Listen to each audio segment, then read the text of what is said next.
Llegó el momento de compartir un informe especial realizado en conjunto con 10ahora.com.ar que tiene que ver con la situación y la atención del Hospital Español. Cuando hablamos de es peor la cura que la enfermedad, ¿por qué? Bruno Verdenelli y Javier Geminario, bienvenidos. ¿Qué tal, Martín, Yamila? Buenas tardes para todos. Hola, Javier. ¿Cómo Buenas estás? tardes, ¿cómo están?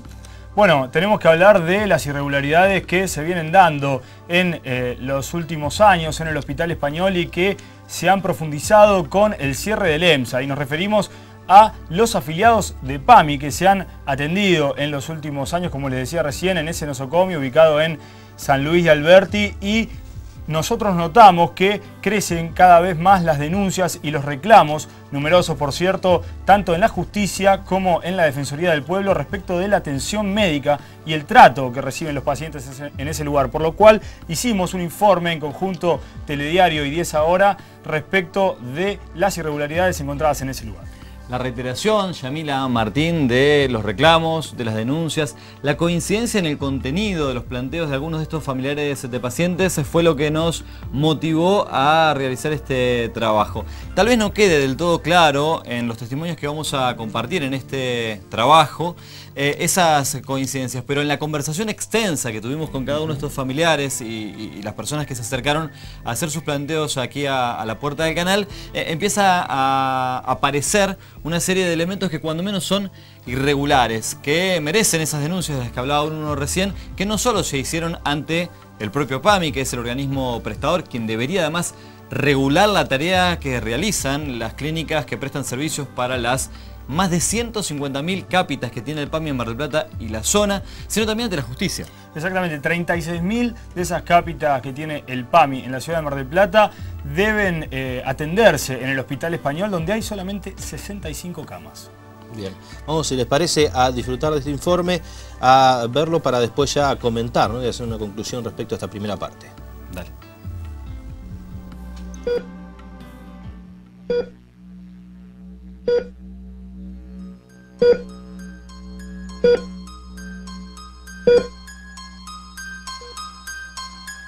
El Hospital Español tiene su sitio de internet en construcción. Esto impide saber quiénes son sus autoridades, acceder al resto de la información institucional o a cualquier otro servicio. Sin embargo, si uno busca en internet, aparecen por todos lados quejas, reclamos y denuncias públicas sobre la atención o la mala atención y el trato a los pacientes que llegan allí a través de PAMI. Si buscamos noticias sobre este tema, rápidamente aparece el fallecimiento de Edgardo Lucero, el 15 de diciembre pasado, quien tomó la decisión de quitarse la vida de un disparo dentro del nosocomio y dejó una nota criticando la atención recibida. Entonces ese hombre fue a su casa después que le diagnosticaron que estaba con la hipertensión altísima, dejó una carta, escribió una carta, fue al baño del Español y se pegó un tiro. ¿Entiende que hay relación entre la forma en la que atendían a este hombre con que se haya quitado la vida?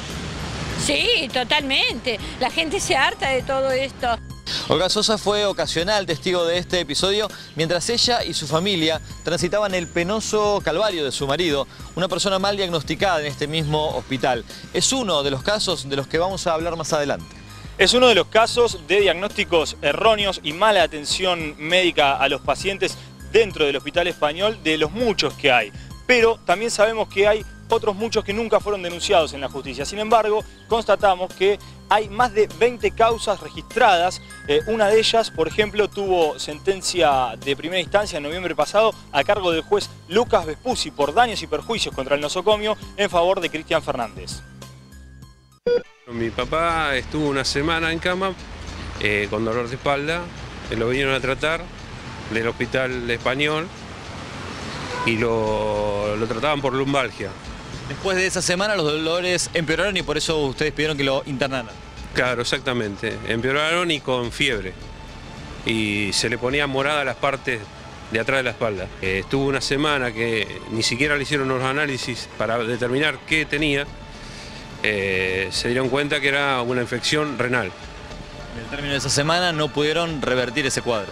No, porque se generalizó y cuando lo llevaron a terapia, hizo tres paros cardíacos y ahí es donde falleció. El hospital tiene dos responsabilidades, una que es secundaria, que sería que responde por la culpa del médico, de las personas que trabajan ahí, que es la seguridad que le da al paciente durante el transcurso que permanece internado hasta que se retira. Y tiene una obligación principal, que es de tener todos los insumos, las instrumentaciones quirúrgicas, tiene la responsabilidad de cuidar y proteger la historia clínica y la responsabilidad de que no se contagien las personas infecciones intrahospitalarias.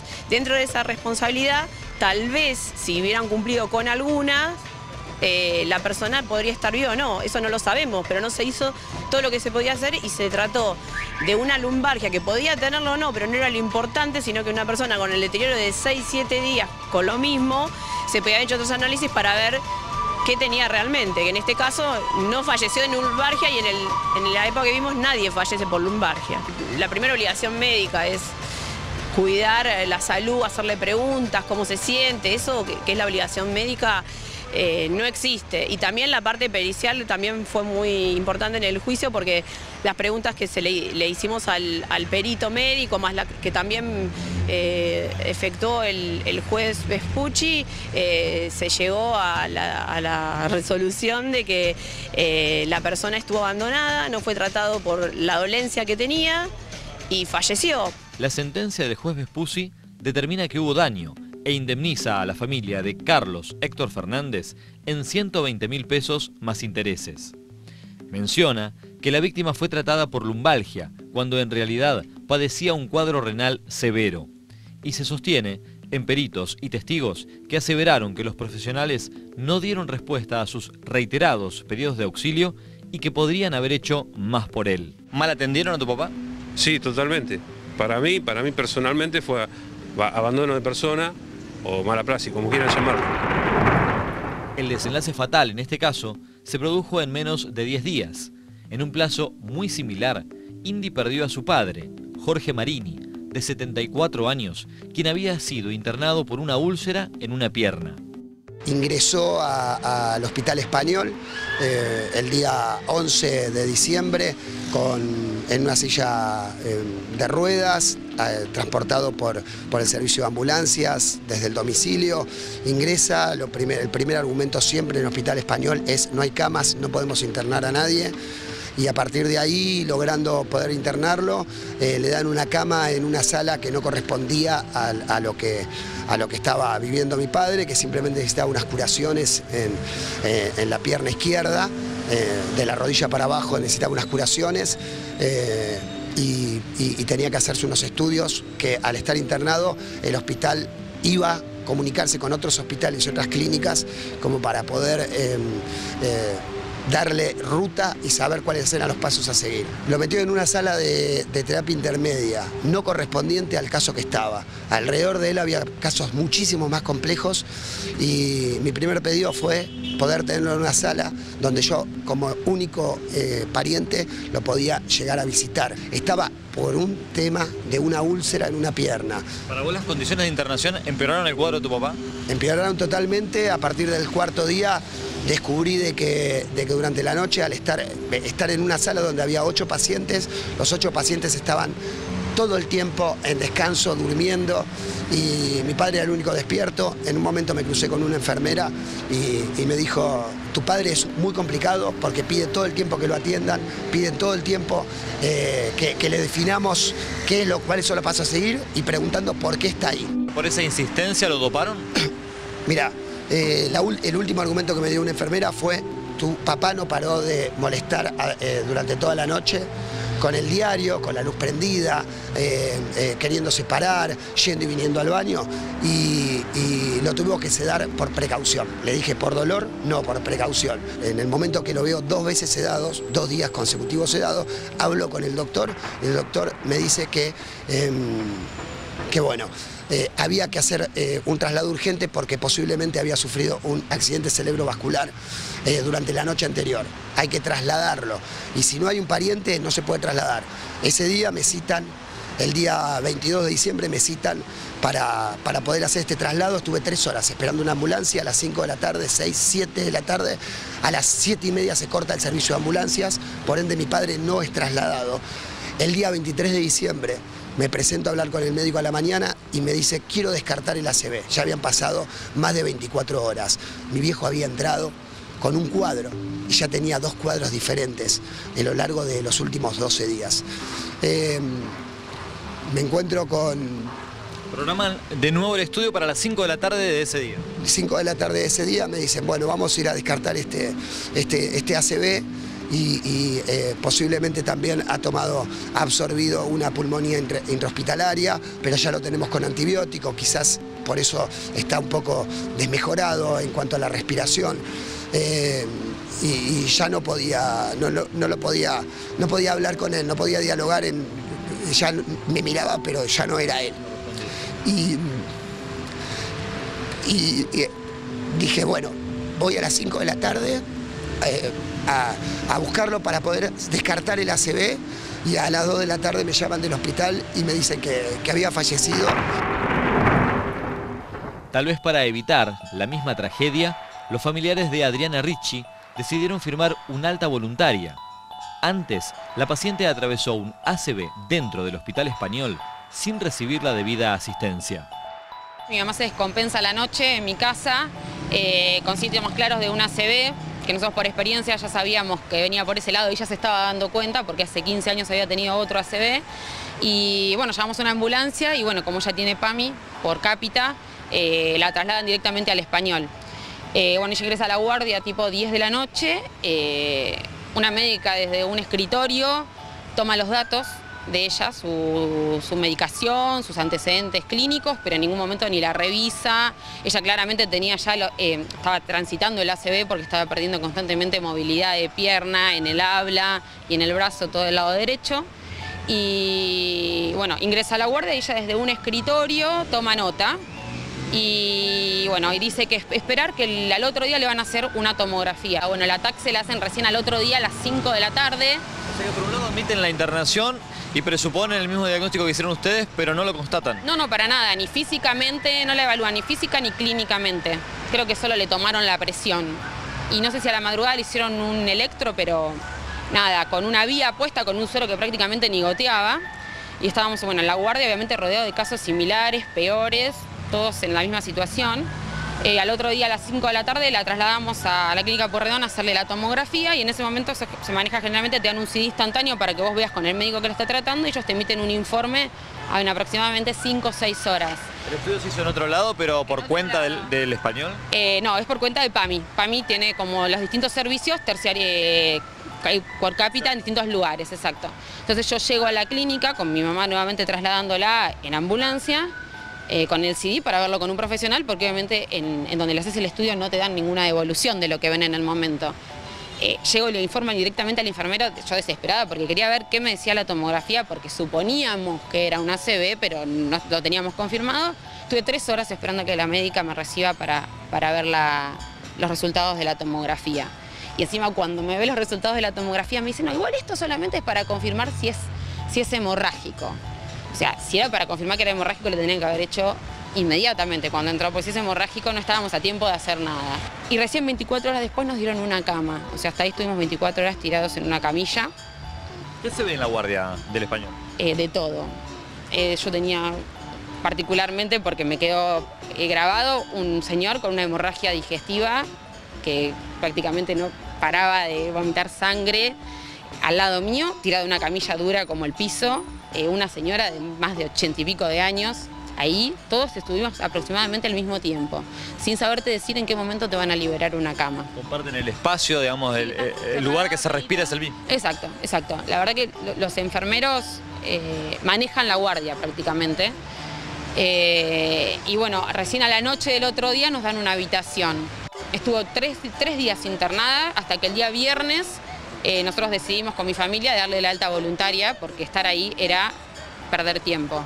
O sea, no la movilizaron, no pasó nadie a movilizarla. Cuando las primeras horas de un paciente con ese diagnóstico tenés que movilizarlo para que no pierda más movilidad de lo que le genera el daño cerebral que le genera el ACV.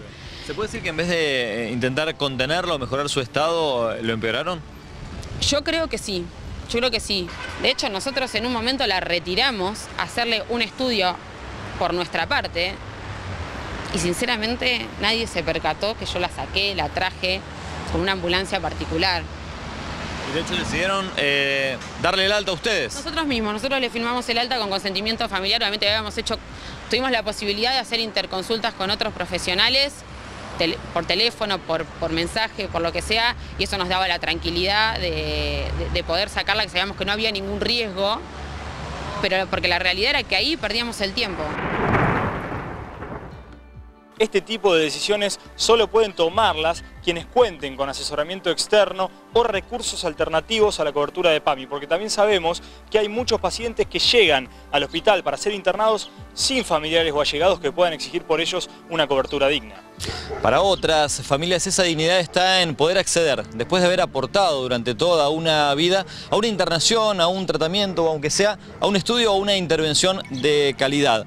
Por ejemplo, a la familia Di Muro le negaron durante 6 meses una placa con la que se hubiese podido advertir, tal vez antes, tal vez a tiempo, que lo que era diagnosticado como lumbalgia en realidad era una metástasis. Todo empezó hace un año, en enero, y en junio, cuando lo llevo al médico de cabecera, se descubre que él tiene una metástasis. Ellos lo trataban por lumbar. Cada vez que iba, cada 15 días era un lumbar o un ciático. Después se fue a la MAVA y decían que era una contractura. Al médico que me atiende esa noche le pido que por favor, si le puede hacer una radiografía.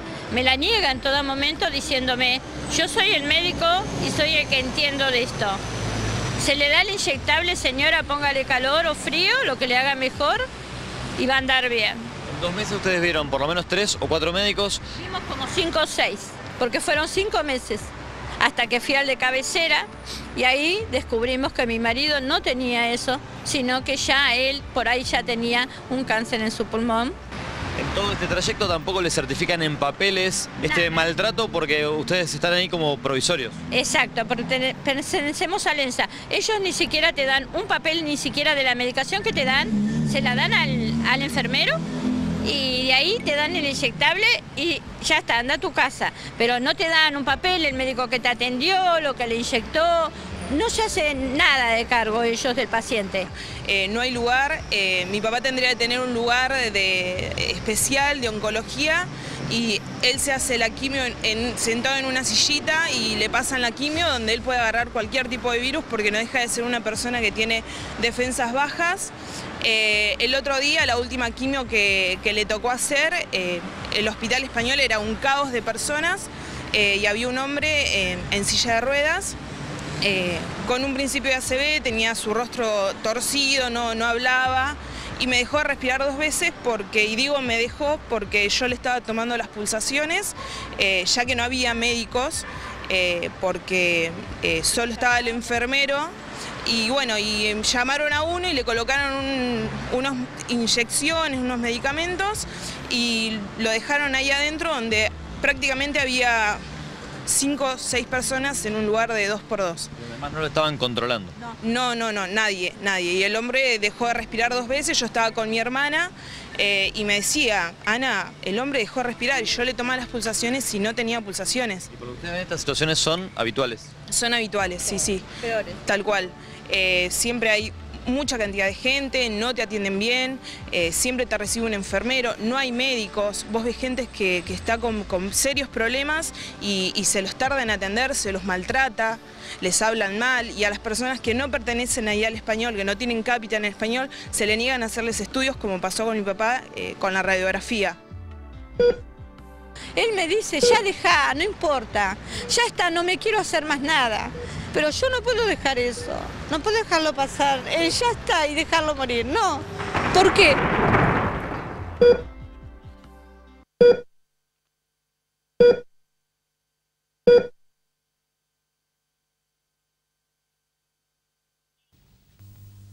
Contundentes y alarmantes, ¿no? Los testimonios sobre la mala atención en el Hospital Español, que a diario llegan aquí a la puerta de Canal 10, pero que también están en la justicia. Bueno, Martín, y uno de los casos que escuchábamos recién, el de Cristian Fernández, cuyo padre Carlos ingresó al hospital en 2010 y en tan solo una semana falleció. Supuestamente había sido internado por un presunto caso de lumbalgia y en realidad lo que tenía era un grave problema renal que desembocó en su fallecimiento, como decía recién, tan solo una semana después de ello. Y en el juzgado número 2 de Mar del Plata, en lo civil y comercial, el juez Lucas Vespucci consideró que había existido un mal tratamiento por parte del hospital y falló hace poco, en noviembre, contra el nosocomio, condenándolo a pagar 120.000 pesos por daños y perjuicios, tras haber considerado el testimonio de distintos testigos que estaban en ese lugar, que dijeron en el marco de la causa que hasta llamaba por el intercomunicador a las enfermeras el hombre y nunca lo iban a atender. Este es un testimonio muy fuerte que hay en la causa y que desembocó justamente, además de los peritos de la causa, que indicaron que no podía fallecer un hombre de lumbalgia, por supuesto, y que el diagnóstico había sido erróneo y que era otro el problema que tenía, en la sentencia, ¿no? También, sí, queríamos preguntar en esos puntos en común que unen a todas las historias, porque quizás cuando estábamos viendo el informe era tan impactante cada historia, cada testimonio de los familiares, tan, doloroso, que ustedes nos decían al principio, todas se unen en un punto en común. Sí, uno o varios, ¿no? Hay muchas coincidencias, algunas tienen que ver con esos diagnósticos equivocados. Más de una de las personas a las que vimos en esta primera parte del informe coinciden en que se define como lumbalgia algo que es interno, que es de otro tipo, que no es muscular, y que tiene que ver o con alguna afección renal o con, bueno, lo que después se comprobó en el caso de la familia Di Muro, que era una metástasis, ¿no? El avance de un cuadro cancerígeno que, como decíamos, si se hubiese podido detectar a tiempo y se detectaba solo con una placa, esa familia pagó la placa, pagó una biopsia, pagó una serie de estudios por su cuenta, porque en el hospital les decían que los que tenían el conocimiento y por lo tanto el poder eran ellos, y que ellos definían qué estudios había que hacer y cuáles no, teniendo en cuenta que esto después termina en una cápita, en una práctica, en el pago del estudio por parte de la obra social de muchos de los jubilados, de la gente mayor, que es el PAMI, ¿no? Hasta ahí hay que llevar esta situación.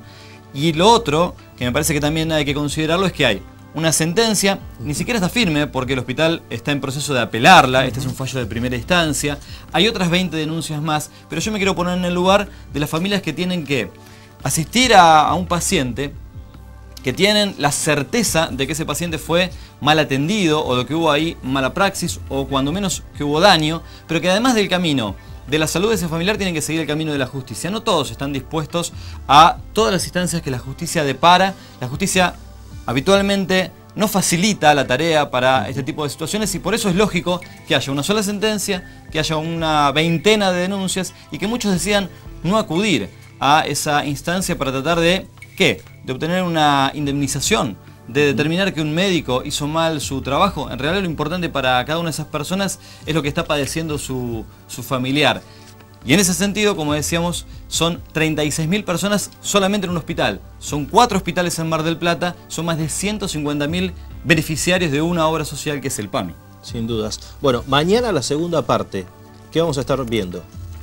Bueno, vamos a escuchar, si así lo disponen las autoridades del PAMI y también del EMSA, del Hospital Español, las explicaciones que tienen que ver, viene a colación la situación del EMSA, ¿no? El cierre en enero de 2015 de ese nosocomio provocó que esta situación que venía desde hace un par de años se agravara más, porque había un montón de jubilados que también se atendían en ese lugar que fueron derivados en distintas proporciones entre el Español, el Sanatorio Avenida y el Mitre, además del hospital regional. Lo que no queremos, Yamila Martínez, es que quede la idea de que estuvimos ahí hasta la puerta, que escuchamos las denuncias y que no entramos al hospital. Entramos al hospital, mañana les vamos a contar qué fue lo que pasó cuando intentamos obtener una respuesta por parte de las autoridades del Hospital Español y también cuando buscamos la respuesta de las autoridades de la obra prestadora, es decir, el PAMI, que tiene a su cargo todas las clínicas que trabajan con las cápitas de los jubilados, qué fue lo que nos contestaron cuando les contamos que teníamos las denuncias que acabamos de presentar. Bueno, muy bien. Mañana con toda la información, seguramente con muchísimas repercusiones a lo largo de la jornada. Este informe se va a reiterar en Telediario Noche otra vez para aquellos que no pudieron verlo. Javier, Bruno, muchas gracias. No, ¿por qué? Gracias.